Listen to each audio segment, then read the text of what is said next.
Well, welcome to the 700 Club. President Trump's plan for the U.S. to take over Gaza quickly sparked reaction from around the world, and the debate is only beginning. Much of the Middle East opposes the idea, while many leaders in Israel and the United States say it's time to try something new. Chris Mitchell brings us the story from Jerusalem.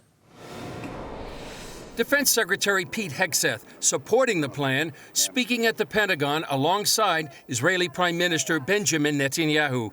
As the President and Prime Minister pointed out last night, the President is willing to think outside the box, look for new and unique dynamic ways to solve problems that have felt like they're intractable. Netanyahu is also defending the proposal, highlighting what he sees as its benefits. But the actual idea of allowing first Gazans who want to leave, I mean, what's wrong with that? They can leave, they can then come back, they can relocate and come back. It's a remarkable idea, and I think it should be really pursued. However, many Palestinians strongly reject the idea. We tell Trump that we will not leave Gaza, or an inch of it, and we will not sell our homeland. We will remain steadfast. I am not leaving, neither me nor my children, family, daughters, or all my people. If we are going to die, then we will die on our sand. If they want to hit us with missiles or target us with airstrikes, we are still not leaving here. Despite the strong opposition, polling data suggests that many young Gazans have considered leaving even before the war. A poll by the Palestinian Center for Policy and Survey Research found before October 7th that 44% of young Gazan men wanted to emigrate, while 31% of all Gazans wanted to leave. Some believe that after the devastation of 16 months of war and facing years of living in tents amid the rubble, those numbers will increase dramatically. Israeli Foreign Minister Gidon Sa'ar argues Gazans should have a choice. As long as migration happens by an individual's free will, regardless of the location in the world, and as long as there is a country willing to accept that person, can anyone claim it is immoral? Historian and former Israeli ambassador to the U.S., Michael Oren, wrote that Trump's proposal is changing the rules of the Middle East. Even if Trump's vision never materializes, he has fundamentally and irreversibly changed the conversation by upending long-held assumptions and introducing radical new ideas. He has opened the door to creative diplomacy and the possibility of a more stable and perhaps even peaceful Middle East. That conversation is far from over. Next week, the leader of one of the countries who has rejected President Trump's recommendation to take in Palestinian refugees, Jordan's King Abdullah, visits the White House.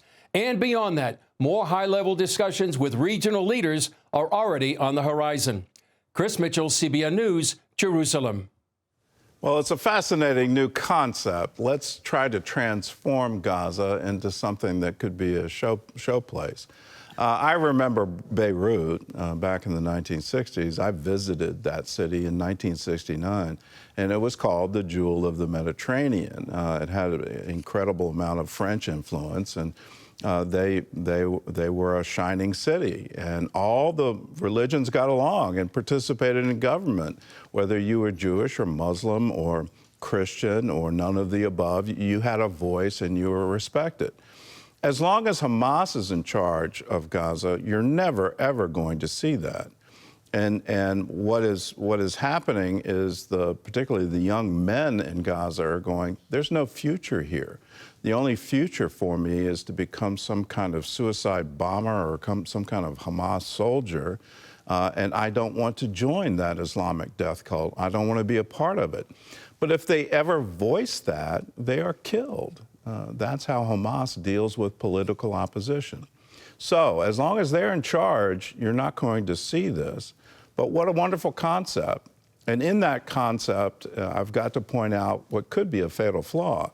If you let people who want to leave, who want to have freedom, who want to have opportunity for themselves and their children and their grandchildren, if they have a mass exodus, what is left is the hardcore ideologues. And you can't build a jewel on the Mediterranean with that kind of population. They're constantly going to be fomenting and planning to attack Israel.